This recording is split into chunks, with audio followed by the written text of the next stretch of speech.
you. Thank you so much, Justin. I actually need sharing privilege. I forgot to ask about that in the beginning. So Noah, if you could do that. Sure. And then, so table topics is pretty much a 1 to 2 minute impromptu speech. I'm just going to call on someone. If nobody wants to answer the question within 10 seconds, there's about 15 questions. So I think everyone's going to be able to get to go twice. So yeah, let's go ahead and get started. If I can figure this out. Yes, perfect. It's working. Maybe it's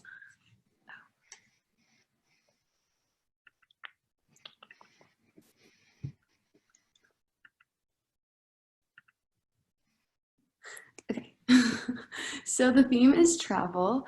That's also Antelope Canyon. I don't know if anyone's ever been there, but it's in Arizona and it looked really cool. So I just put it in the PowerPoint. But okay, so first question is, what has been your favorite travel experience? And tell us all the details. I want to know everything.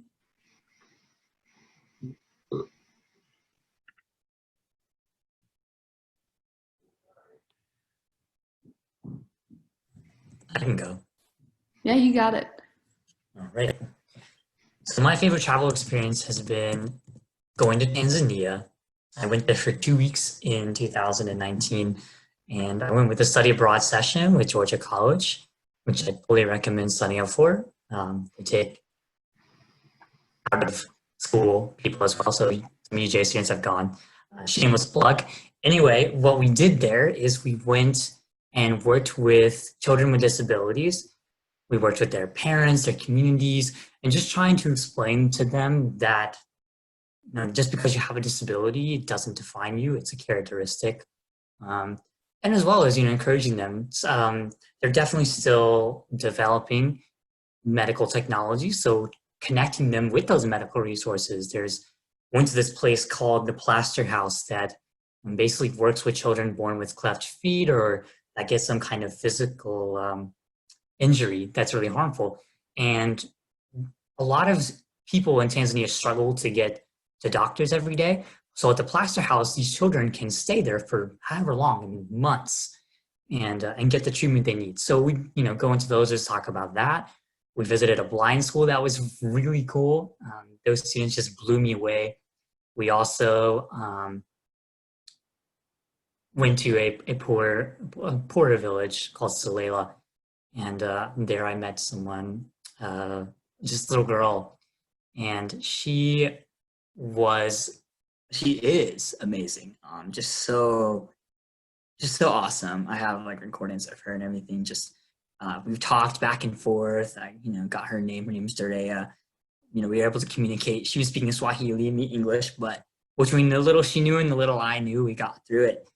And it was just an amazing time. I came back with an increased understanding of, what we have and an increased amount of compassion for tougher circumstances that people have and an increased passion for helping people get through those circumstances and, just loving people and caring for them as much as possible. And thank you so much. And back to you, Tori.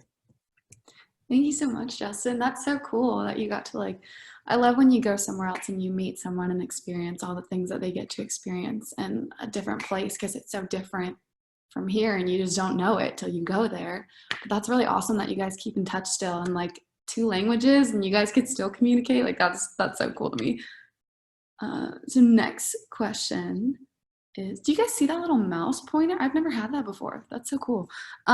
What can't you travel without and why? I'm thinking phone is too easy, but you could also do phone if you really wanted to.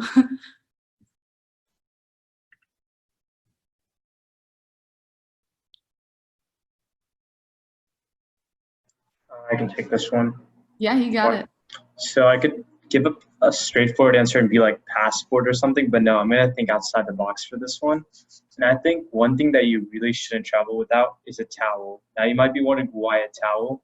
So on many of our international trips and trips just over road trips, things like that, we usually just bring a towel because it becomes very useful. Let's say there's a mess, you can clean it up with a towel. Let's say you're cold and need a blanket, there's a towel There's so many different uses for it. It honestly was like a lifesaver. Like, let's say that someone vomits or something, give a towel to put over them or something like that. We've had a couple of those when I was younger because my parents used to take us on long road trips. So the towel really came in handy. Other times, if road is like a car or something happens to it and we have to wipe the windshield, for example, like there's mud or something, you got a towel, you can wipe the windshield. Or like, let's say it's a really cold night and you're just like trekking through the, well, I haven't done this. I'm just trying to give a picturesque example. Let's say we're trekking through the Egyptian sand dunes in the middle of the night and it's super cold. You can just like wrap a towel around yourself and start walking and it'd be warmer. But I can't say I've done that from experience, but it's just like maybe on a bucket list I can do that, but I can just see the many versatile uses that a towel can bring in one's own life. So thank you. Thank you. Yeah. Thanks for thinking like way outside the box. Who would have thought? I mean, you're right, because you could use a towel for a lot of different things. Like if you're going to go out, lay out in the sun, if you need to dry off. So true. So the next question is, where would you most like, is that English? Where would you most like to live in the world, where you are now or somewhere else? I feel like that's not very good English, but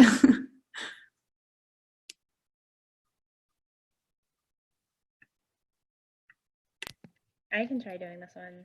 yeah, you got it. Yeah, I've thought about this question many times actually. I think I would prefer to stay where I am. I think that I also have a dog. And so every time I think about like, oh, I should go like live in Hawaii or like, anywhere, that's in America, but anywhere it's like sucks because she would have to go through some crazy quarantine or she wouldn't be able to go with me at all. And all my family is here, but I do love traveling. So I think it'll be something that like definitely my main base will stay here, but I definitely want to have the opportunity to explore other places and have different experiences and try different foods and all those different things.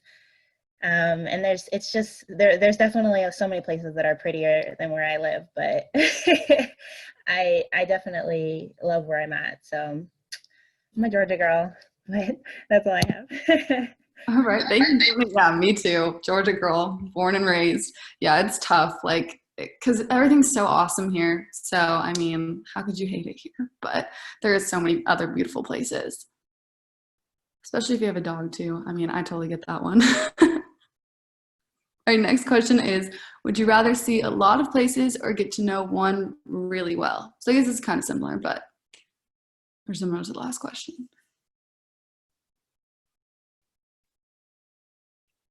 So you could be like going all over the place all the time, or you could just stay in one place and like learn literally everything about it.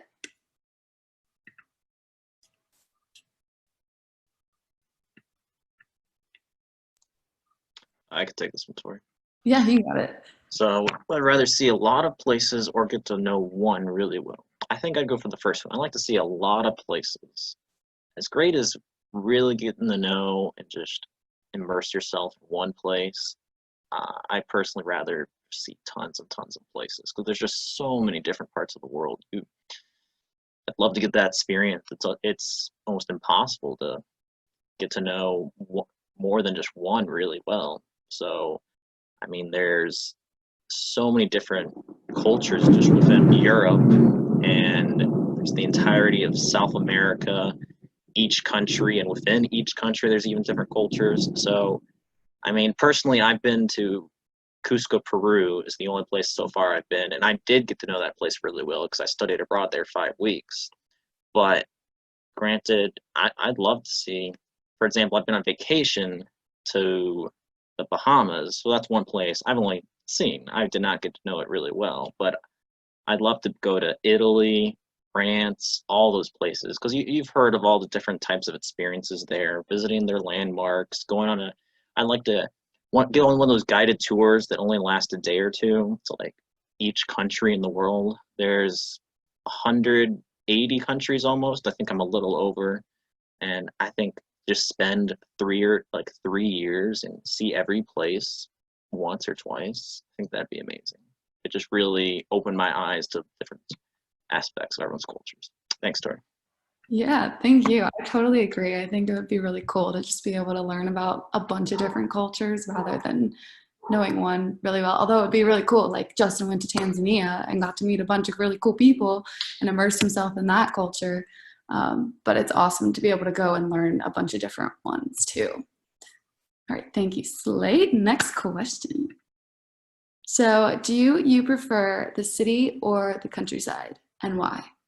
I was really torn on this one. I don't know if anybody else is, but I was.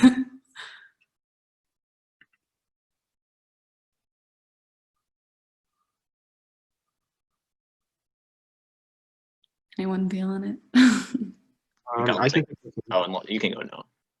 Yeah. Okay. Honestly, I'm kind of in the middle on this one because, like, I like the countryside, I like the vibe and just the quietness and the ease. But what I don't like is that long drive to the city, and I love to go to the city. I just don't really like to live in all of the commotion unless I feel like I'm working. But if I'm working, did something happen? You guys hear me? We can I can still hear you. It's just like a little bit glitchy, but Okay, perfect.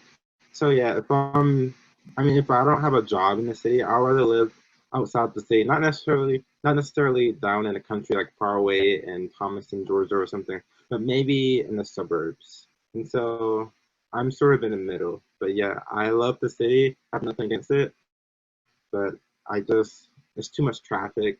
I mean, the food is always great. The hospital is right there. You can go to your friend's place, but I'm more of a suburbs person. yeah, I so feel you. I'm torn too. Like especially when you just said traffic, I forgot about that. And that is definitely makes me go towards the countryside more for sure. Thank you, Noah. Next question. What place is on your bucket list to go to? If you've got a bucket list.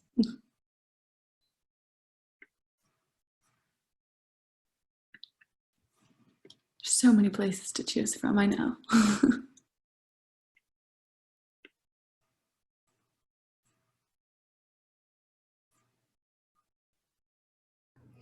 I can take this one. Yeah, you got it.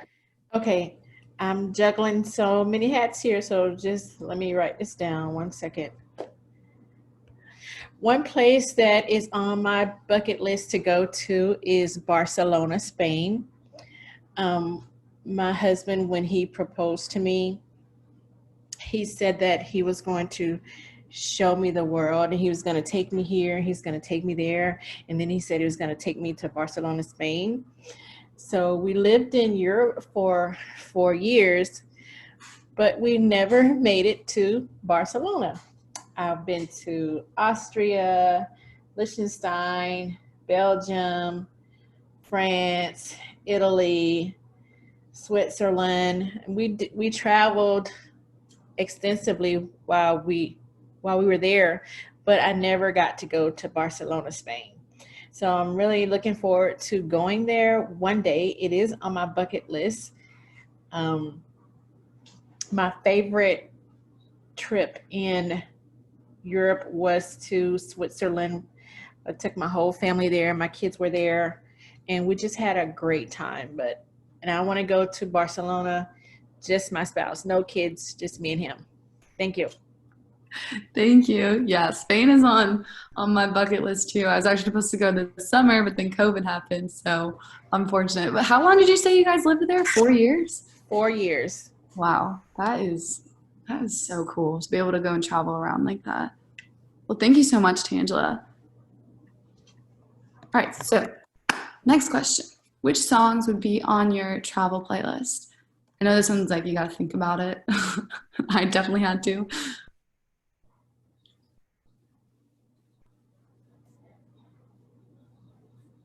So do you have more like, maybe like you're more into rap or you're more into hip hop or like country and that's, your little road trip when you're driving?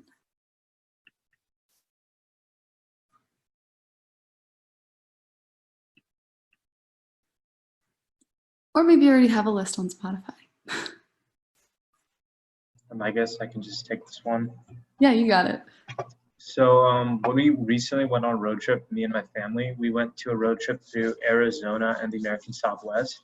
And so we were going through this area, for some reason, I had this association, that region, with rock music, like a lot of those like 60s, 70s rock music. Taking a road trip, it all just fits nicely. And we went past Route 66, all those old state highways. So it was very like, I wouldn't say symbolic, but very picturesque. So for me, having like a lot of rock music and going through that area was kind of insane. So I think one of the songs I would actually include would be Born to Be Wild by Steppenwolf.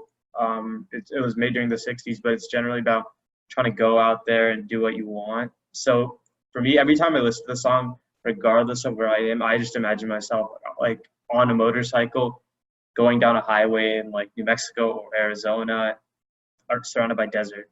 I don't know. I just get this weird picturization of it. So I guess that would definitely be on my travel playlist whenever I'm like going to a place I don't know or a place that I really want to see. I'll have that song on my playlist. So yeah, thank you. Yeah, thank you. Did you, by any chance, go to the Antelope Canyon in Arizona? No, actually, we went to like Grand Canyon. We went really quick to Arizona. We didn't really stay that long. Oh, okay, But gotcha. we I just was like like, went. that's so funny. We went from there just like straight to LA and stuff like that. But like the whole drive was the experience, I guess. Gotcha. It's so funny that you said that song too, because then you said highway, and I was like, oh, I'm thinking of like Life is a Highway. Like that would be a fun little travel playlist song. Well, thank you. Okay, next question. I don't know what question we're on. Oh, we're on 8. Okay, so we're halfway. Would you rather travel alone or with a big group, and why? So I guess if you're studying abroad, you would be in a group, but would you prefer to be like a solo traveler? I've seen a lot of that on TikTok recently, a lot of solo travelers. Yeah, Slate, you got it. Like this one. So I think to go with a bigger group for a lot of reasons. Definitely not alone, just myself. One, the reason of safety. A lot of these countries, you just don't want to go alone, especially at certain parts of the city, certain times of the day. It's just simply not safe to be alone. So it's always better to be in a group. You could get mugged, robbed, a number of things. So just to prevent that, just go in a group and always relay to your friends and family back home what your plans are. At least a general outline. You don't have to give every fine detail, but tell them this weekend we're going to this city in Spain. And the next day we're going to go to France or something like that. To give them an idea. And another reason, I think it'd just be a more fun experience. I think you can still do all the things that you would do alone, meet new people, try new restaurants, do new activities you've never done before. For example, try new types of foods, teas or coffees that they simply don't make back here in America. So I'd say travel in a bigger group because of safety and just be more fun and fruitful experience. Thanks, Tori. Yeah, thank you, Slay. I agree. I've seen a lot of stuff on TikTok about safety, like when people are solo traveling, and they have these little locks that you put into the door, which is so like people can't like come in if you're on the outside. It's really weird. I've been looking into it anyways. So if you guys want to go, big group, here we are. Thank you, Slate. That's the same question. If you could master any language from any place, which would it be? I don't know how many languages there actually are, so that's something I'm going to look up later.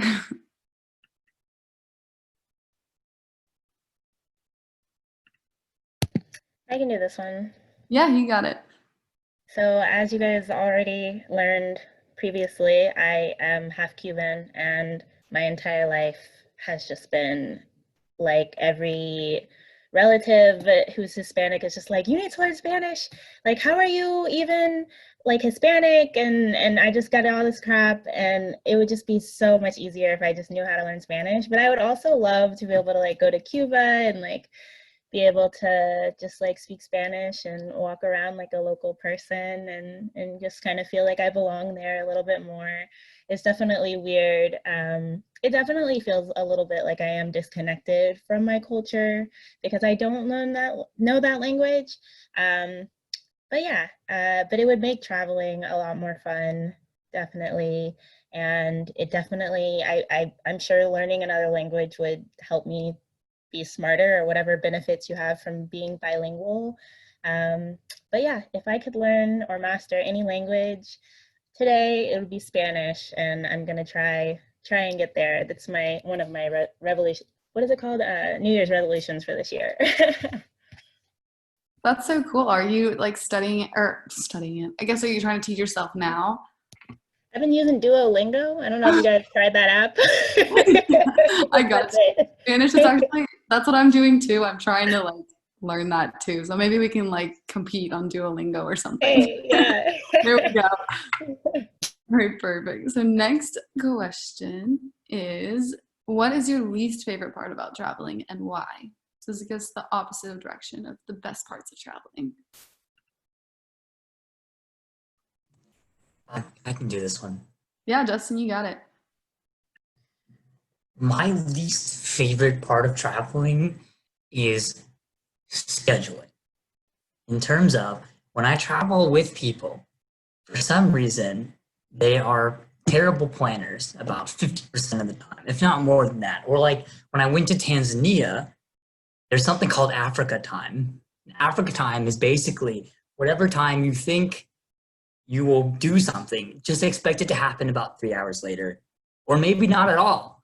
Also expect just really sudden changes to schedules. That's really hard for me. I hate not knowing what we're doing, when we're doing. Sometimes my family will go on a vacation, and I think it's so fun to just go there and be like, what are we gonna do today? Oh, I don't know. Well, let's just figure it out. And then just sit there for 3 hours. And I'm like, what's the plan? I hate not having a plan.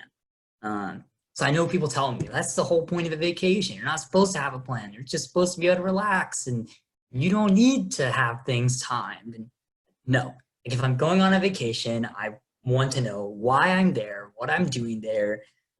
Just, I can't even. So with that, I will hand it back to you, Tori. Thank you so much. Thank you, Justin. Yeah, I agree. It needs to be like structured so that you can get the most out of the experience. I totally get what you're saying. So the next question is, if you were to live in a different state, which one would it be? Or would you stay in Georgia?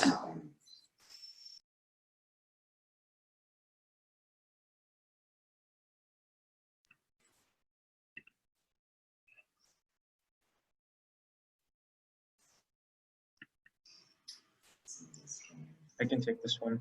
Yeah, you got it. So for different state, so I made a whole list of states that I'd want to live in. I think last year or this year, I don't remember, but basically I wanted to go far away from Georgia as feasibly possible, but like sort of also be close to Georgia. It's kind of weird the way I say it, but like I want to go out and explore the world, and I feel like if I stay in Georgia, I just won't be able to like explore, do new things, or grow as a person. So for me, I always need a change of pace. So throughout my life, I've had moving. Like I haven't stayed in like a single location. Like I was born in Cleveland, then I grew up in Illinois, then I did high school in Georgia. Like I've always been on the move. I don't really have a hometown per se. So for me, I think if I could live anywhere, like any state, I'd say the big three would be Texas, California, North Carolina, Virginia, Florida. Yeah, mostly like southern states, honestly, just because of the weather. Because I can't really I can tolerate snow, but it's just like after a point, it becomes like, do I really need to shovel more snow at like 11 p.m. and it's still snowing in a blizzard? Like at that point, I'd rather not. And I really enjoy like having a warmer climate. So that's about it. Thank you. Thank you. Yeah, I totally agree with that too. But it sounds like you got a lot of options to choose from if it's all southern states. So you're in a good position. All right. So next question. I believe we have 2 more. So what was your worst travel experience, if you've had a bad one? And what happened? Or did anything bad, maybe you lost your wallet, your phone. Yeah, Slate. I could take this one. So I'll actually share 2. They're actually both on my study abroad to Cusco, Peru, summer 2018. The first one was my first weekend there. We arrived on a Thursday, I believe, and we had our first day of class the next day, Friday. It was going well. And then, of course, our first weekend, my friends and I, there were 7 other people from UNG with me. And on Sunday night, we went out to a place and we got the biggest local meal we could. At least I did. It was a huge piece of chicken, some fries, and they have this really popular soda down there called Inca Cola. It comes in a liter bottle. So we bought 1 liter for us all, and everyone drank some, but we still had half a liter left. And I was like, well, I can't let this go to waste. Instead of doing the smart, logical thing and just taking it home, I just chugged the whole thing right there. This is after having a whole 3-course dinner of a salad and soup beforehand, fries, and huge thigh of a chicken, down half a liter of soda. I'm like, oh, this is fine. It tastes great. And then the next morning, the real first day of class, I am barfing. I'm with the host family. Thankfully, my host mom was amazing and took care of me and like gave me medicine and place to throw up. But it was just my first experience in another country. I was just barfing all over the place. Missed my first day of class. So that was definitely my worst experience. But follow that up really very quickly. On our second to last weekend, we went on a trip into the mountains, and the trip there went great. We went rafting and zip lining. Everything was fine. Then we took the trip back. It was only supposed to be a 2 to 3 hour drive at max, but it's the narrowest 1-lane road, and it got bumper to bumper and snowed in. Turned from a 3-hour trip to a 12-hour. And we had school the next day, just like my first worst experience. So this became my second worst. Still wasn't as bad as barfing, but we essentially were in bumper to bumper traffic for 12 hours on a mountain in Peru. No service. I couldn't tell my host mom, couldn't tell my teachers, I couldn't tell my real mom. We had blankets, and that was pretty much it. And so that was a interesting bonding experience. We just mostly slept because there wasn't much to do. And that's something I'll definitely remember for a while. We got back to the city at 3 a.m. We were supposed to go to school. A lot of us skipped out. And those are my 2 worst travel experiences. Thank you, Tori. Thank you, Slate. Man, that's tough, barfing on the first day of class. At least you got to bond with your host mom. That sounds like a lot of fun. Thank you so much for that, for sharing your experience. Man, I wish I could go to Peru. That sounds so much fun, though. Not the barfing part, but the rest of it. So the last question is, if you could only live in one place for the rest of your life, which place would it be?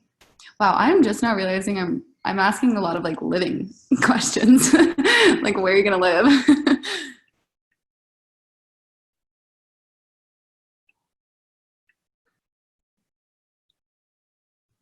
You can only pick one.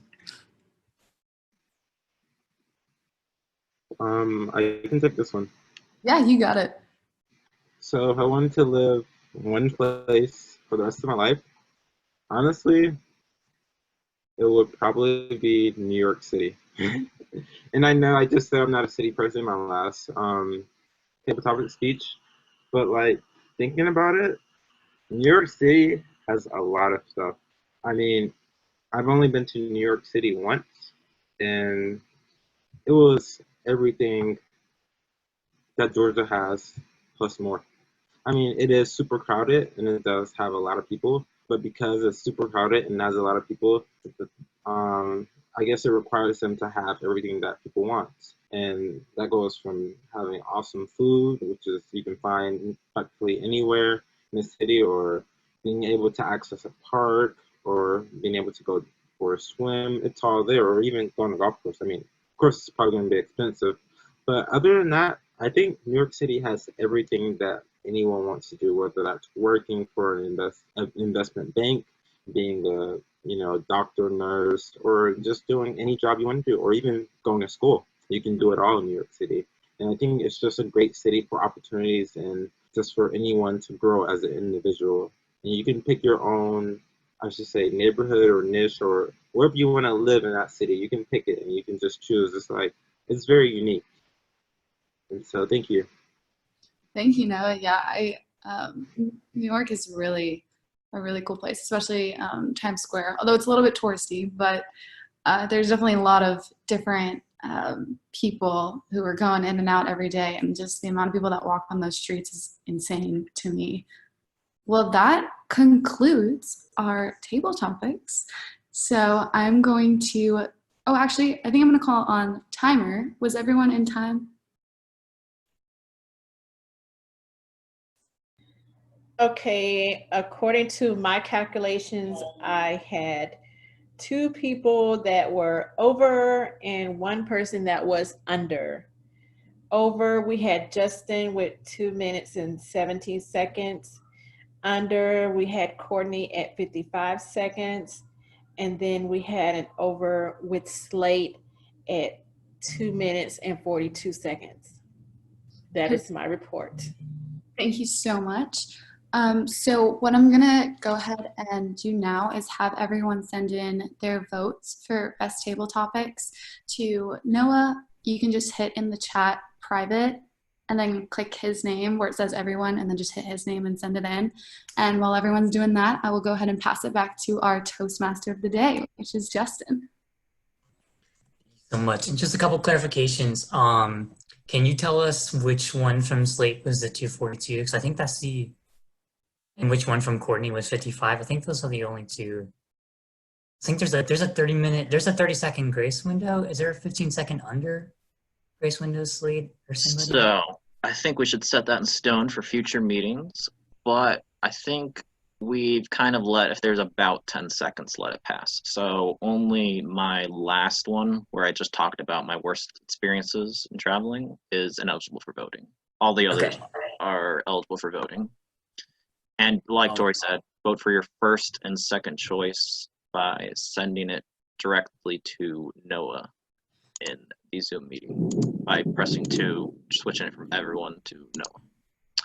Perfect. And then Noah, would you like me to paste the topics in the chat that everyone said, or do you have them? You can. I guess you can. Yeah. I wasn't sure who was supposed to do it, so I just did it anyway. So let me paste that real quick for you guys. Yeah, if you have that, that's awesome. I believe that's typically tabletop commander. Let's make that go. But yeah, Tricia, who, if you saw her message, had to leave early. She's actually kind of done that for us. I think myself have kind of taken that for granted, but thank you for taking that. Yeah, Tori, you can actually, before you pass it back to Justin, you can read that off real quick. Yeah, for sure. Give everyone time to vote. Yeah. So Justin's first table topic was the Tanzania one, where he talked about meeting the girl who spoke Swahili, which is really awesome. Sourin was can't travel without a towel, thinking outside the box. Courtney is I love where I'm at, Georgia Peach. Slate had the I like to see a lot of places, which was his first table topic speech, and then that is the one that is eligible. Noah is I would rather live in the suburbs, which was the city or suburbs question. Tangela had the I want to go to Spain, where she got to travel in Europe for 4 years. Sourin had classic rock road trip playlist and travel to Arizona. Slate, I would travel with a bigger group. I believe that's the one. Oh no. Oh, sorry. That is also an eligible one. Courtney, I would learn Spanish, Duolingo. Justin had scheduling is my least favorite part of travel. Totally agree. Sourin had I want to live in southern states for his table topic speech.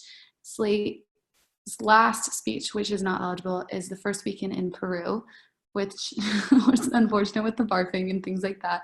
And then Noah had I would live in New York City for the rest of my life as his last speech.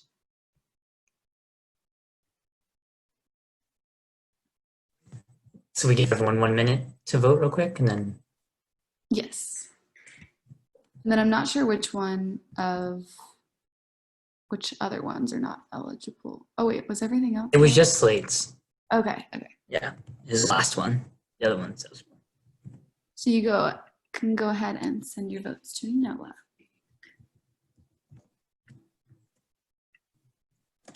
And then Justin, you can go ahead and take it back over as the Toastmaster. Okay, I'm voting real quick. After the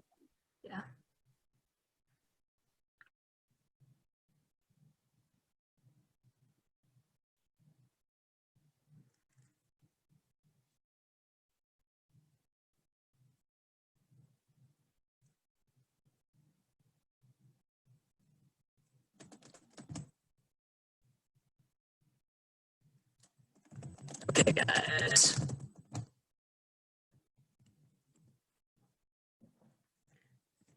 All right, so we will now move into the third section of our meeting. Hope all of you cast your votes for first and second choice.